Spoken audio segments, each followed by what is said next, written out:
DreAllDay.com. Dre Baldwin, DreAllDay.com. I want to talk about what people want to be when they grow up.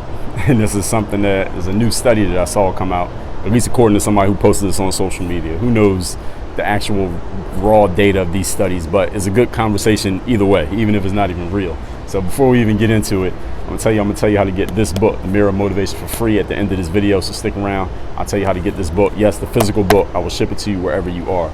Give me a minute to get to that. So anyway, I saw this study that got posted that said the new number one thing that kids say they want to be when they grow up. I don't know what age kids they were referring to, but the number one answer of what people want to be when they grow up, what do you think it is?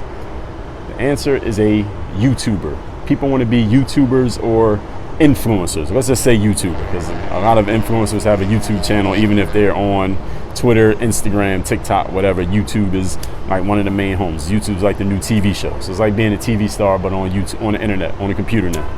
So since the majority of kids want to be YouTubers now, it's not being a president. You know, when I was growing up, kids would say, I want to be a president, I want to be a firefighter, you know, I want to be an athlete. Not even athlete. People don't want to be athletes or rappers anymore. They want to be YouTubers. And here's the thing, listen, every athlete and rapper is a YouTuber too, so it makes sense that everybody wants to be a YouTuber. So here's the thing about being a YouTuber that I want to make sure everybody understands, even those of you who are angling to be a YouTuber. Personally, sometimes I've been labeled a YouTuber. Sometimes over the years I've been on YouTube for a minute. I've never been a full-time YouTuber because I always was doing other things besides YouTube, and that leads right into the point that I'm making here, is that there's nothing wrong with being a YouTuber. If you want to make money from YouTube, go ahead, do it. There's money to be made on YouTube. According to the same study that I saw, they said that YouTube has paid out over $30 billion in revenues to creators over the last 3 years. Now that we're talking millions of people here, so you got to divide that number up. So don't think you're going to make $1 billion just because you got on YouTube. But there's money to be made here. That's the point that I'm saying. There's a $30 billion industry being a creator on YouTube, so you can get a piece of that pie. But here are a couple of things that I want you to keep in mind. First of all, remember that former President Donald Trump got canceled off of social media. He got canceled off Twitter, Instagram, YouTube, Facebook, Amazon, everything else he was on. He got completely canceled off of it because he did and said some things that certain people decided they didn't agree with. And understand that none of these companies I just named are governmental companies. So it wasn't the government who canceled them. These are private companies that decided to cancel the President of the United States. What does that have to do with you? If they could cancel somebody as powerful and as prominent as he is, what do you think they could do to you? And when they canceled him, there was uproar, but they couldn't stop them. There was uproar, but the people who were mad that he got canceled couldn't stop them from doing the cancellation. So if somebody cancels you, all right, you might not have as much of an audience as Donald Trump. You might not have as many fans and supporters as Donald Trump, or as much money as Donald Trump. If he can get canceled, you can get canceled. So that's the first thing. I just want you to keep that in mind. I'm not telling you that means don't do it. I'm telling you to keep it in mind. Second thing to keep in mind, along the lines of what I just said, you don't own YouTube. You don't own Instagram. You don't own Twitter. You don't own Facebook. You do not own Amazon. You don't own TikTok. You don't own, what's the other ones? Clubhouse. You don't own any of these platforms. What does that mean? Yes, you can get known on them. Yes, you can publish content to them. I do these things. But at the same time, since you don't own them, they can flip the script on you anytime that they want to. They can change the game on you anytime that they want to. They can decide they're going to cut the money that they give you. They're going to give you half as much because they just decided that's what they want to do. They decide they want to change the stats. They might decide to kick you off one day. I know a lot of people who have Facebook ad accounts, went to their Facebook ad account one day and the ad account got shut down. They don't know why it got shut down. It says you violated the policies and the terms and conditions of Facebook ads. It didn't say which one. It didn't say when you violated. It didn't say how you violated. There's no way to appeal. There's no person to talk to, and it's over. You just kicked out, and you can't create another account. That can happen on Google ads. It can happen to people. It can happen to Instagram. I know people who built up Instagram accounts and they get all these likes and all these followers on their Instagram and they're doing all their business through IG, and then one day they get kicked off of IG because they violated the terms and conditions. Why? I don't know. Which post violated? We don't know. Can I talk to somebody? No. And now you got to start all over from zero. This has happened to people. It happens to people all the time. Some of you, it might have happened to you. Maybe you know somebody it's happened to. I'm telling you that to tell you this. Do not build your house on a platform which you do not own. I'm going to say it again and I'm going to explain what I mean. Do not build a house on a platform which you do not own. What I mean is this: since you don't own these platforms, yes, use them. Post to YouTube, post it Instagram, Twitter, get yourself known, get your followers up, whatever it is you're trying to get, subscribers, all of those things. But you need to have something that you own that is not on these platforms, because they could take these away from you anytime they feel like it, or they could just change the way it works anytime they feel like it. And what you gonna do?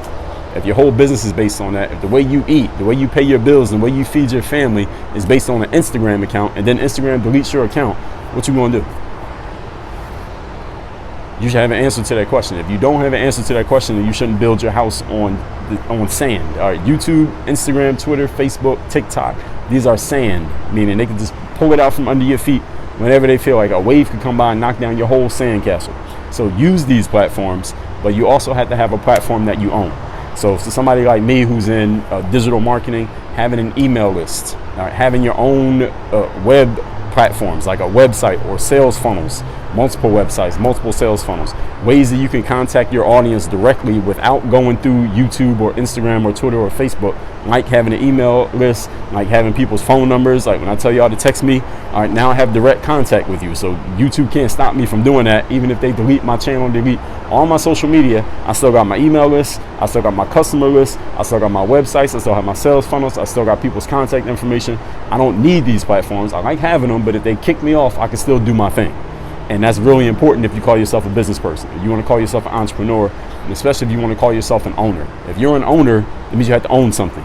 All right, YouTube, all these social media platforms, all right, you don't own any of these. They own you. All right, because your whole life is on these platforms. All right, you can't do nothing to them. They can do something to you. So you're not an owner unless you got to own something. You say you're an owner. What do you own? All right, what is it? Where is it? Where that? All right, your YouTube channel is not yours. Your Facebook page, your Instagram account, your TikTok, your subscribers, your followers, your likes, your comments, whatever other vanity metrics like we call it, you don't own any of those. So make sure you're not basing your business just on that. You can use them, but don't base your whole business on it, because it can go away just as quickly as it can come. You follow what I'm saying? So for all those out there who want to be a YouTuber, Instagrammer, TikToker, whatever the new thing is going to be 10 years from now, go ahead and do that thing. But use it. Don't let it use you, and leverage that platform to get people to come to something that you own. So let them watch you on YouTube, then say, yo, come get my book. Because when you come get my book, now I know you, you know me, now I can contact you directly. I got your email address, I can email you. I got your phone number, we can text. Now we can talk to each other, we don't need YouTube. So if YouTube goes away, me and you can still connect. Now, and that's important. And again, if you want to call yourself an owner, you want to call yourself an entrepreneur, you got to own something. All right, the people who own Google, their entrepreneurship endeavor is YouTube. Mark Zuckerberg, he owns Facebook, he owns Instagram. You don't own them, they own you. So make sure you're not getting used out here in this game. And if you want to get in the game, know what game that you're in, so that you're actually playing the business game the right way. So all that said, you can get your free copy of this book called The Mirror of Motivation. You have goals, you understand you got to work hard to reach your goals, but you never ask yourself this question: who do I need to be? Who do I need to be? This book will give you the frameworks to ask and answer that question. I'm gonna give you the book for free. All you do is go to mirrorofmotivation.com. That's mirrorofmotivation.com. The link is down below. All you do is cover the shipping. I'll give you the book free.